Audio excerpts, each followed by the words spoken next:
Pushkin. I've had such a exceptionally curated career.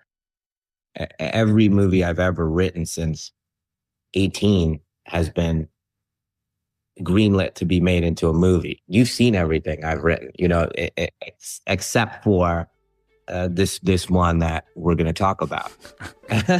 So it's an interesting. It's always a twist.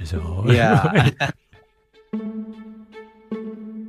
Welcome back to Development Hell, our mini-series about the lost scripts of Hollywood. Today I'm talking with M. Night Shyamalan, one of the best-known filmmakers of the past generation. Suspense, thrillers, the supernatural, psychodrama. You know his movies, I'm sure. Unbreakable, The Sixth Sense, Split, Glass. Something like 15 films in the last 30 years, which collectively have grossed billions of dollars. M. Night Shyamalan's stories have haunted a lot of people over the years. This episode is about the story that haunted M. Night Shyamalan. We've talked a lot so far in this series about movies that never got made because there was something wrong with the story, or because someone on the outside had a problem with the script. This episode is about none of those things. There is nothing at all wrong with the story Shyamalan has never told. And maybe that's why he never told it.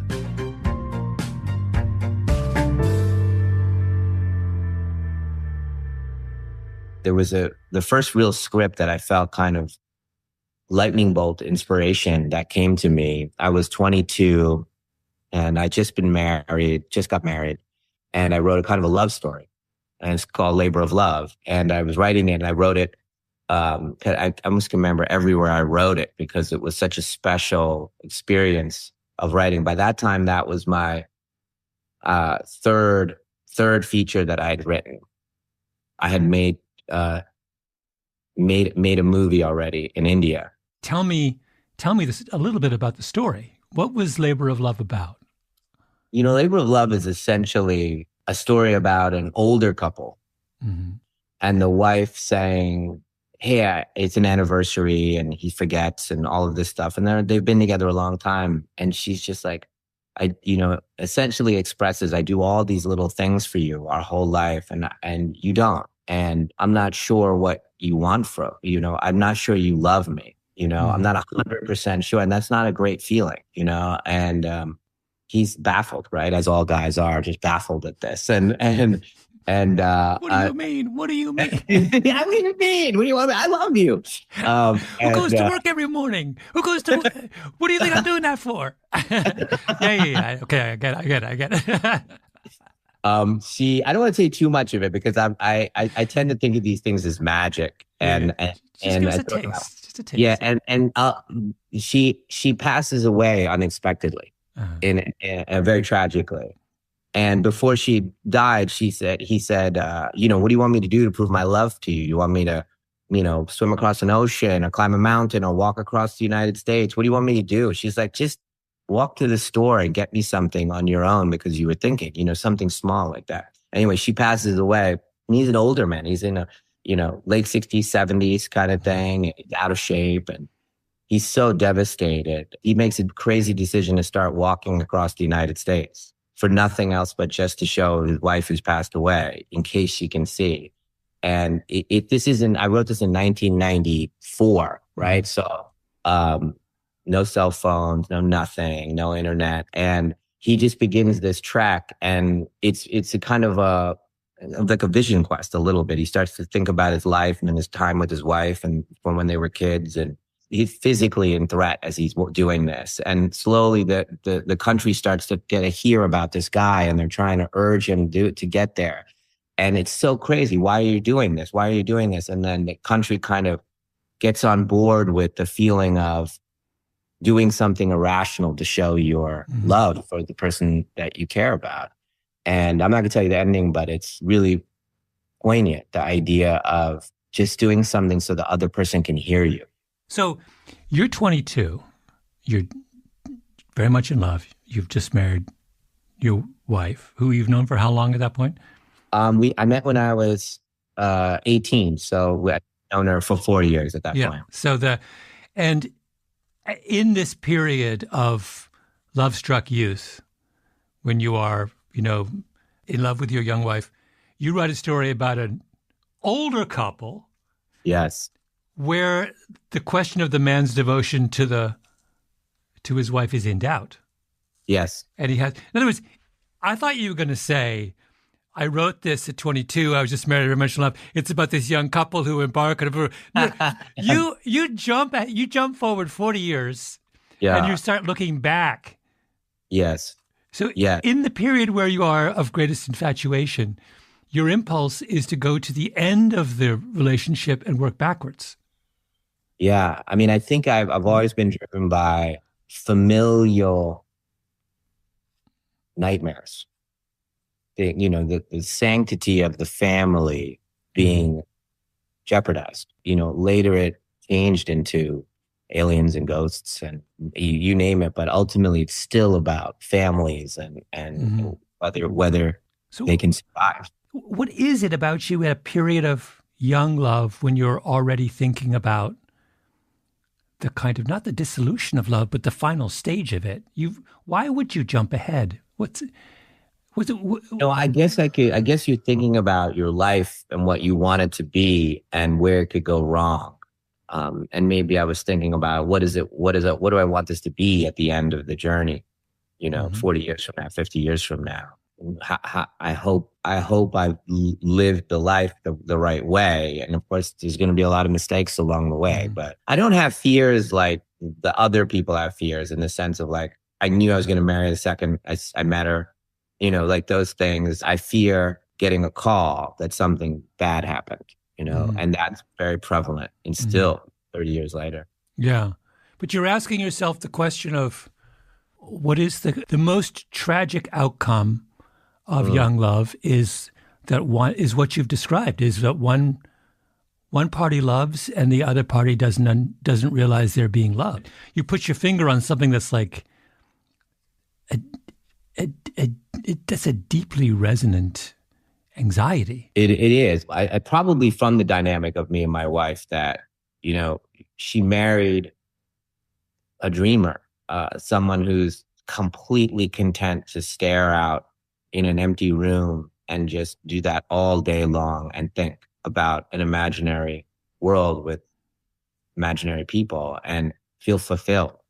And she's like, well, I'm right here. What about the real life we're living, And so the struggle has been, I've heard all of those stories of, from, F. Scott Fitzgerald to you name it, all our heroes and how they struggled with their personal life versus their artistry. And is it a one or the other equation?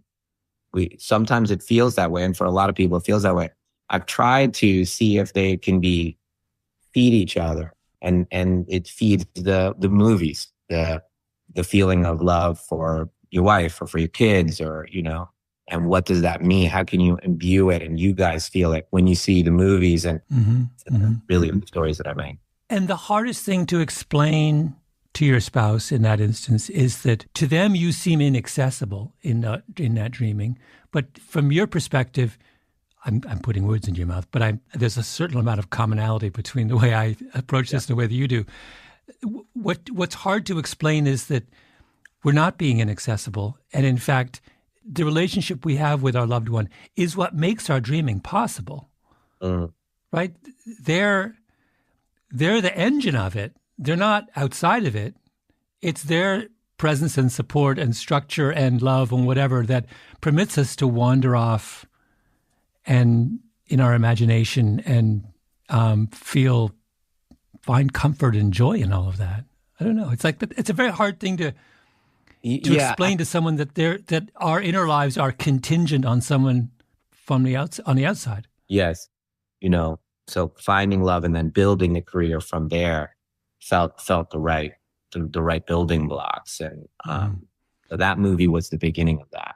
When writing this movie, Labor of Love, it was coming from such an interesting place, and I was writing ahead of my abilities at that point. I was just kind of going by this inspiration of love, I think. What do you mean by writing ahead of your abilities? I didn't have as much craft at that time. This is oftentimes your career is an equation of craft and inspiration. And so I was lacking in craft and at 22, but the inspiration was at a 10. That feeling when I was writing it, well, this feels beautiful. This feels lovely. I love this feeling, how it's coming out and how I can see the characters. And in retrospect now, 30 years later, can see that, I was really listening to the characters almost like a novelist and following it. And so the end result was I wrote this screenplay that ended up becoming a bidding war from my parents' guest bedroom where me and my wife were living in the guest bedroom. The best bedroom was pink. It was for my sister. It was just we had to get out of here kind of feeling. and this script went out and there was a bidding war and someone offered this amount of money and then that amount of money. And it was crazy. And I was a kid and I'd run down and I'd be like, Mom, they offered this amount of money. It's crazy. Mm-hmm. And, but I'd only directed this little movie in India and they saw it as a big, big movie. And this was back in an era of Hollywood where the entire system was geared at original movies. The system was built to nurture original movies and the spec screenplay markets, screenplays done on speculation was the kind of gold rush. And so if there was an incredible screenplay that came out, everyone would read it immediately and it would go in this bidding war because that was the food that was feeding the engine at that time to the movie theaters.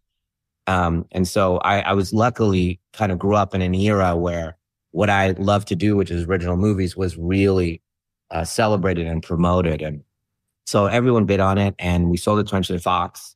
I was attached to direct and then I flew out and I put on my graduation suit, which I didn't because I didn't have many suits. So I wore my old suit and then they listened to me about how I would direct the movie. And then they subsequently fired me off the movie. So, and so it was devastating, just absolutely devastating. What did you do wrong in your pitch to be a director?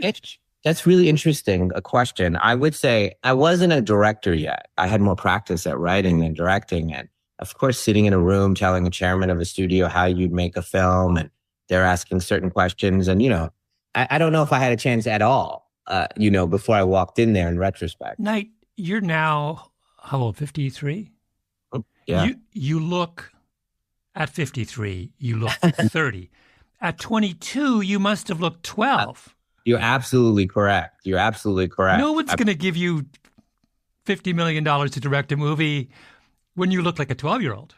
Yeah, and I'm in this ill-fitting suit, which makes me even look younger because you're like, oh, did you wear your big brother's suit or whatever it was? And I remember the feeling. I can remember the feeling pitching it to the chairman and the heads of the studio and going, I don't believe what I'm saying. Yeah. And I'm guessing. I was like, I don't know. I'm going to learn, as I do this because I can see it in my head, so I'll learn. And they took me. I was very painful. Then I ended up, they talked me into kind of, hey, rewrite it for some other A-list directors of that time. So I had a chance to be in the room with some, at that time, the top directors, and they would say, do this, do that, and I just couldn't. I would rewrite it and it would get worse. In retrospect, some kind of mojo curse I put on it, and it could never bloom into fruition. So there was lots of directors that 2 or 3 directors that tried. So what was really weird about this movie, it represented some kind of, connection with the universe. And I think for a little bit, I thought that was a one-off and that's never going to happen again. And that was the fear. That screenplay just became something of a mythic thing for me. Like, oh, I'll never get that back again. M. Night Shyamalan writes his masterpiece, and then he's haunted by it. More after the break.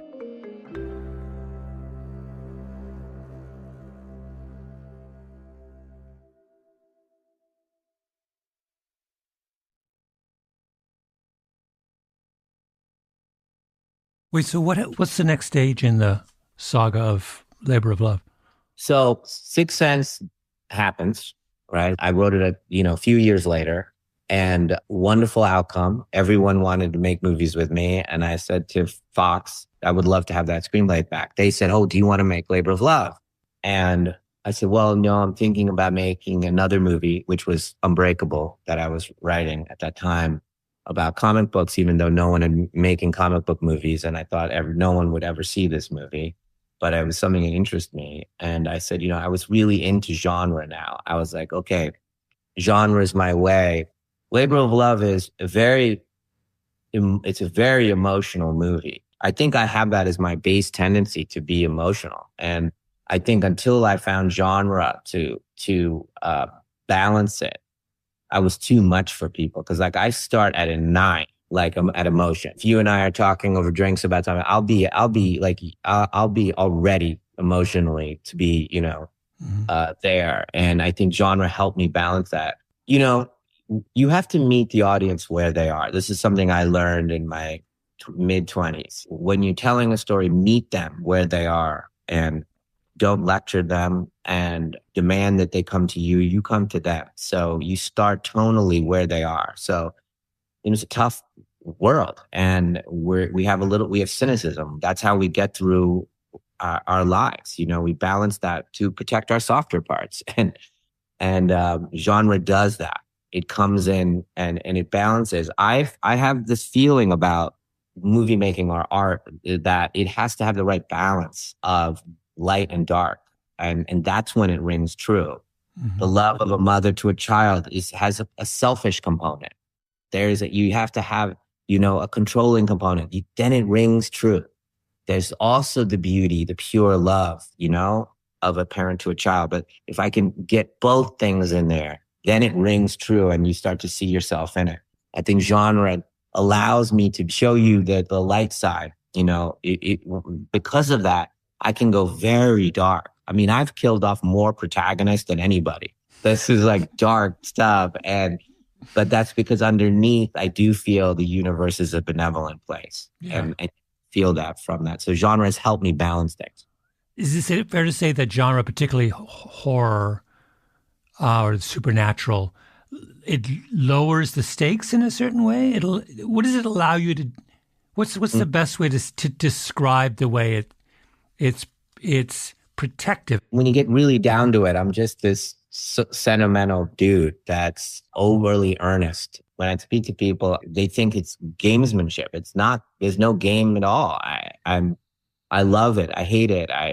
I'm terrified. I'll tell you openly, everything. And when we do things like comedy and all this stuff, those are ways to protect ourselves, which I understand and I can use as well. And genre is if I can show you edgy, dark things and show you, because I do have an edgy, dark side as well. I just deploy it at the right times. That allows me in the balance of things, in the audience's eyes, in their emotional journey. It's earned then when I do the car scene in Sixth Sense with the mom and the child. I've earned it by titillating them and scaring them in a certain way. There's a balancing act that goes on, which I think is important for me to acknowledge that this is a conversation with the audience. Yeah. That it's not just a lecture. Yeah. Labor of Love are you saying there's no supernatural? It is a straight? Pretty much, yeah. Just a straight. You say pretty much. What is it? Pretty much. The reason I say pretty much is there's a tiny bit of spirituality and love. Yeah. And so that I do represent that in there, that things are bound a bit, that there's some, inspirational, magical things that happen sometimes, that's related to love. So that's all. But there is no genre in it, as we would say. This opportunity came, I would say, 15 years later, where I could make that movie with literally the best actor in the world. And the person that I would want to make a movie with more than anybody. It was being squeezed between another movie that I was making for a big studio, and I made the wrong decision. And I didn't make it. And when I think back on it, now knowing me... Who is the actor? Well, I don't want to say just because, Okay. but because it's more about the emotional stuff that we're talking about rather than the kind of the titillation of it, of the names and things like that, if we can, because just because, you know, it meant so much to me and him, and I didn't do it. And it was literally because I just wasn't in the right place. And I was making destructive decisions at that time.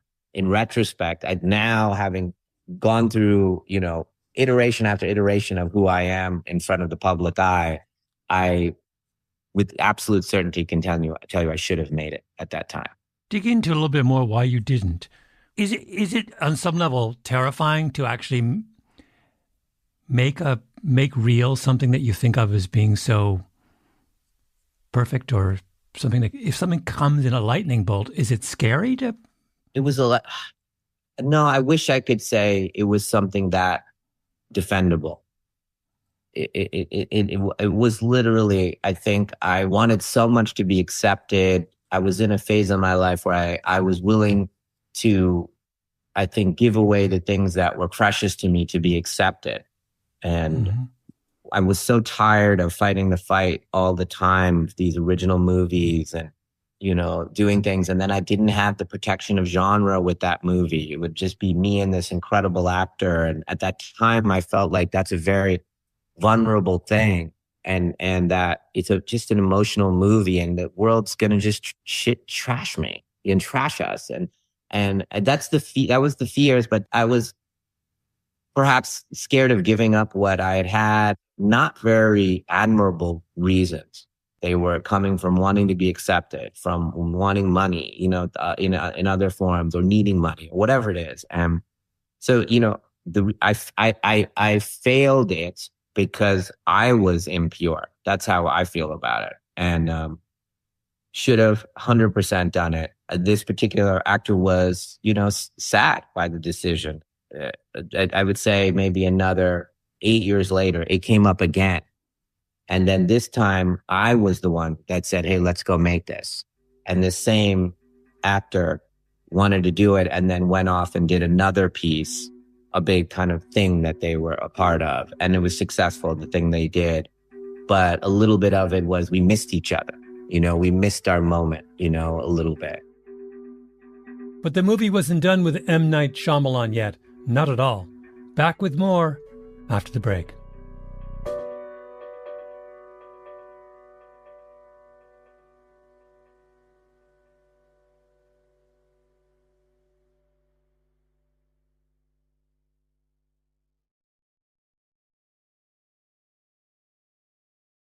How does the way you relate to the movie, how has it changed over the years? It's 30 years have gone by. Yeah. Do you look at it and think about it and see it differently now than you did when you were 22? Right now, I wouldn't change anything about it, and we'd make it as a period piece in 1994. The music, the Moors, the time, you know, which sadly feels incredibly innocent. It almost feels like, you know, let's take a stroll around the garden, you know, I'm so tired from the stroll, let's lie down. It's like, you know, when we would see a period piece, we're like, wow, that really wore you out to go walk around the garden? You know, and that's how we feel about like 1994. Oh, yeah. We thought we were really being really bad when we did this. You were just talking with your boys in the basement. How sweet. Yeah. And you were just, all of you just talking about girls because you love girls. You know, how sweet, you know, like it feels that way. And when I think about it, it's very nostalgic of a time gone by now, and a way people might have reacted. Oh, because the way as the hero goes on his journey, as he's walking across the country is responding to him in a way they wouldn't respond today. Is that your point? That in a kind of internet age, it would be different?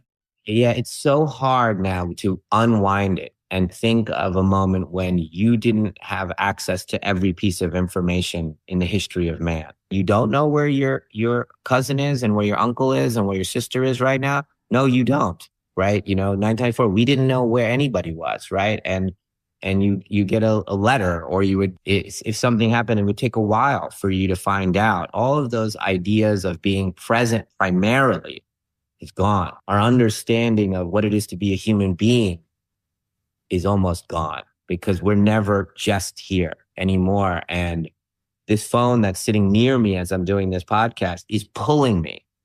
Right now, I can feel it. It's pulling me.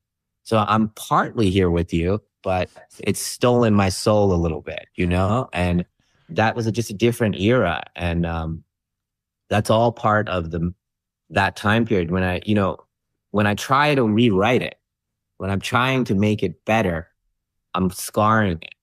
It came out in one thing like that, you know, as this kid was just feeling something.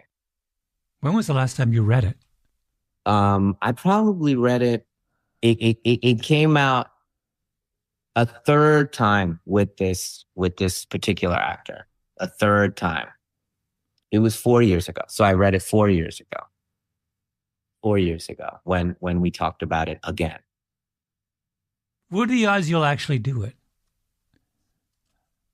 I'm just a strange creature, bro. So if I say to you, absolutely never, as soon as we click off here, I'll probably go make it, right? I've thought about it a lot. Do you do it more as a ritual almost to honor that part of you in all of us that came from a pure place, regardless of its success, regardless of what would happen? There is a kind of a wise warning about labor of love, that there's something where you're blind about the labor. Oh, I always wanted to make that movie about blah, blah, blah, whatever it is. Or I always wanted to write that thing. It's a labor of love for me.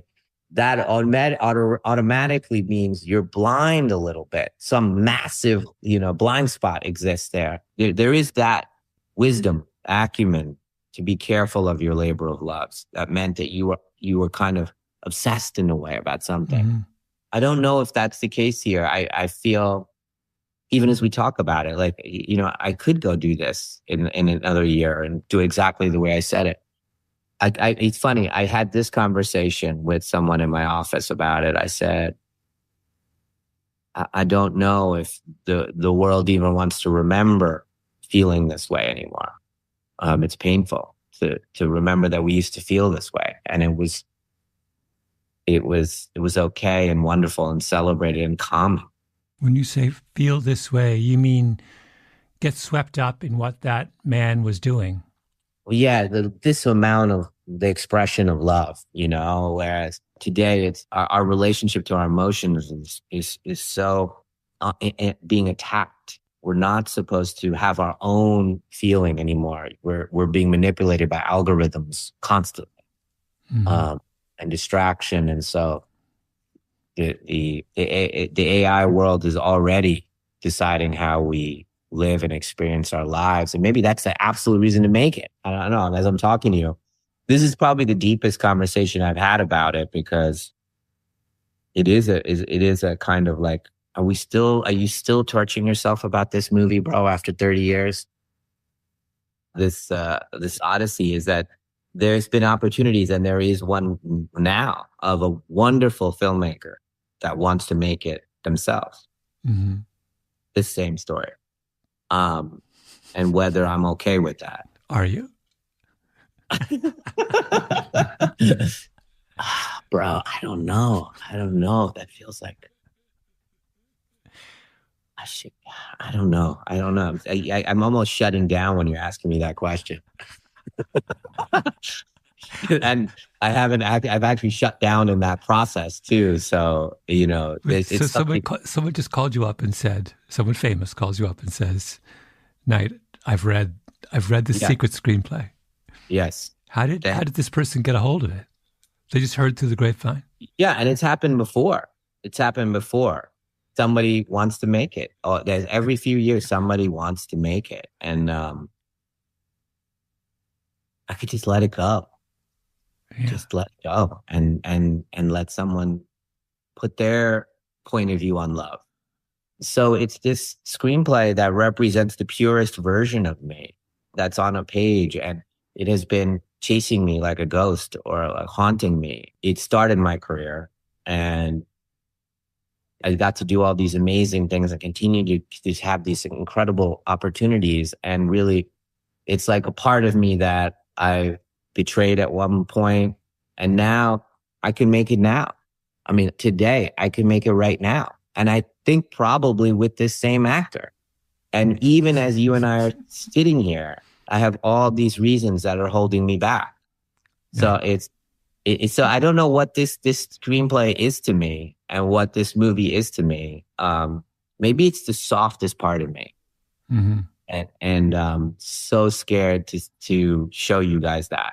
You said that your great fear at the time when you wrote it was that you would never have write anything so pure again.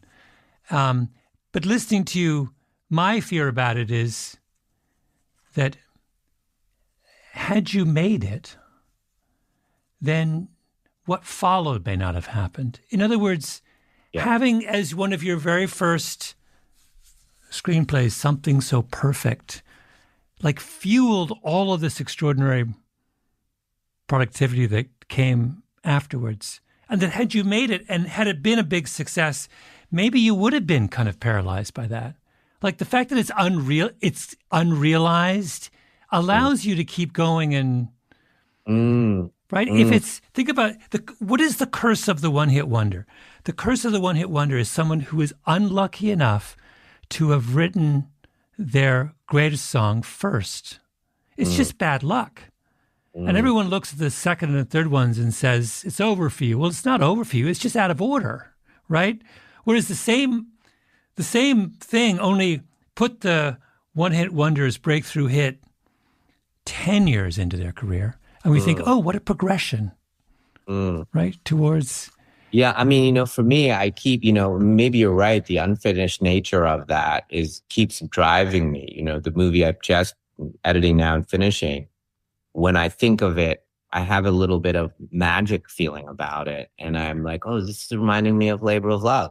When it's feeling effortless and right, you're going, well, where did that come from? Mm-hmm. How do you do that? And you're like, oh, yeah, that's how it felt at 22. But then here's the other fear I have.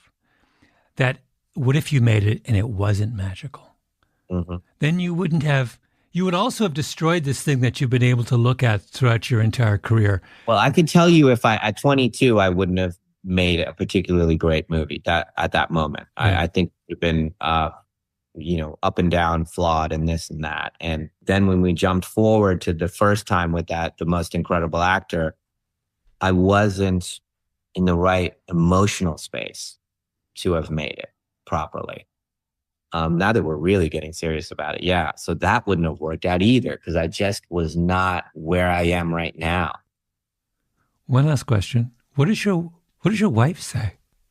She was present at the creation.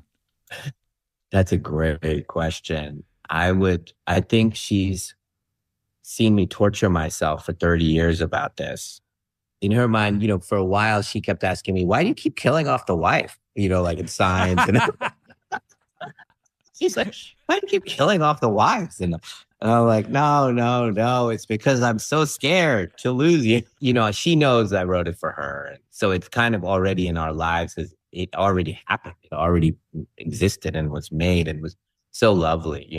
I have this check from back when we used to get checks from 20th Century Fox. And it was my first check that I got. And I have it framed. It's in my office. Mm-hmm. So if you come to my office, which you will, and it's there. And then if you go into the cafeteria, there's a poster of a mock-up of a poster that 20th Century Fox made for Labor of Love. And that's hanging on my wall. So on my wall is all the movies I made and a movie that wasn't made. It's your own ghost. You've created your own ghost. True. Knight, this has been so much fun. Thank you so much. I really enjoyed this. You're so lovely. Thank you for having me on. I was learning something about myself too as we were talking. You're a good therapist, man. I was trying to get there.